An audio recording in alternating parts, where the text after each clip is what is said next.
Welcome to Cold Antler Farm. This is vlog number 31 and it's lambing season.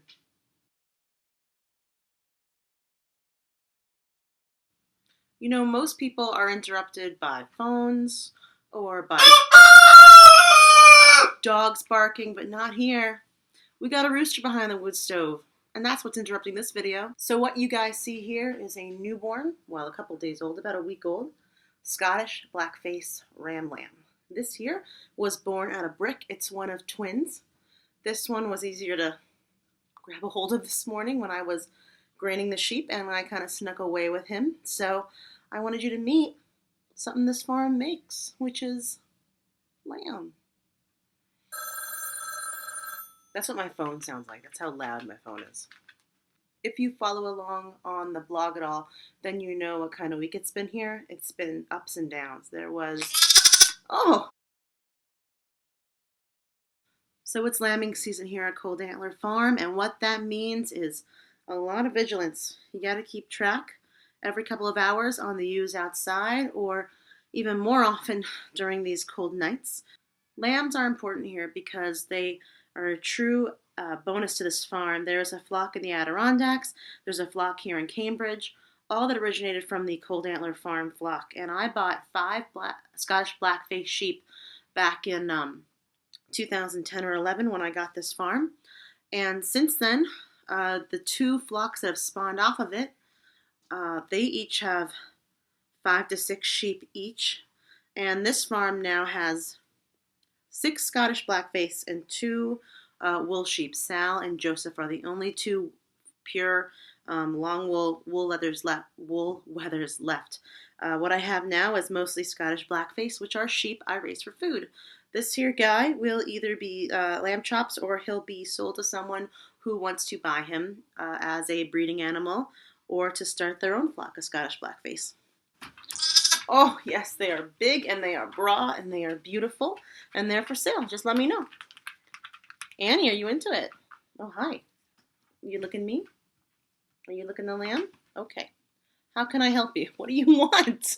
So what is to be done when new lambs are born? The first thing that needs to be done, besides cuddling them and telling them they're adorable and checking on the mama, is just that, making sure mom is okay. There are a couple things that can go wrong post lambing. There's such a thing as a prolapsed uterus, where basically when the baby comes out, so does a lot of the equipment that was used to carry the baby. And while I've never experienced that, it can be life-threatening to the ewe. And that's when you need to have a vet on call or a very experienced shepherd with you. I've been lucky never to experience that. I've also been lucky to never have to go into a ewe and pull out the lambs. Sometimes the lambs are presented perfectly with their little hooves and noses all right there, ready to shoot out into the world. But sometimes they get turned around, or when there's twins, they come out head first without any hooves, or backwards, or they just need to be arranged inside the uterus. Luckily, with my blackface, I've never had that problem. There's never been an issue with any lambs being born. They kind of are known as easy lambers, and I appreciate that for sure. You can notice that these little boys are born with horns. Can you see these tiny little horns? They're very smooth and very soft, and I don't think they cause any extra pain, but I'm not the one giving birth to a horned animal, so I shouldn't speak for the mamas. Yeah, I know, you're rowdy. You want to go back outside? You got me 2 more minutes, maybe? So, one thing to notice about these little babies is that they need a couple things after being born. After the first 24 to 48 hours with the mama, I like to dock the tails. Some folks use a crimping iron. Some folks call a vet. I use a very simple method called rubber banding, which is where on the lamb's tail, if you can see here, there's a butt shot. The lamb has a small rubber band right here on the tail. And as long as they're kept clean and free of any sort of problems with diarrhea, there's a very low rate of infection or problem. However, just to be safe, since it is a foreign object being put on their body, Annie, are you into this? I also give them an anti-toxin shot, which is for tetanus. So they get a 0.5 milliliter of anti-toxin when they get their rubber band put on. And I also give them a nutritional supplement. They get a little bit of something called lamb and kid paste and that is a gooey black kind of pudding that gets put on the back of their tongue. And so they start this world with the colostrum from their mom, with medicine in the form of anti-toxin, with their tails docked, and with what am I forgetting? Oh, the nutritional supplement. So these little guys are in great shape.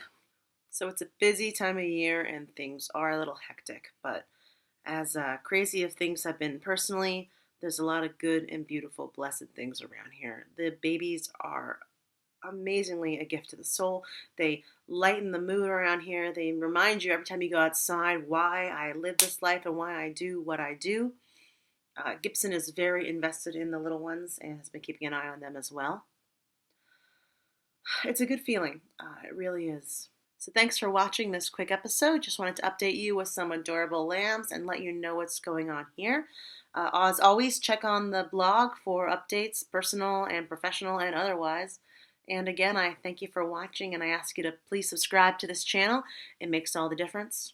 And if there's something you want to hear about or have me talk about, be it an animal or a topic or a how-to, just please put that comment in the comments below.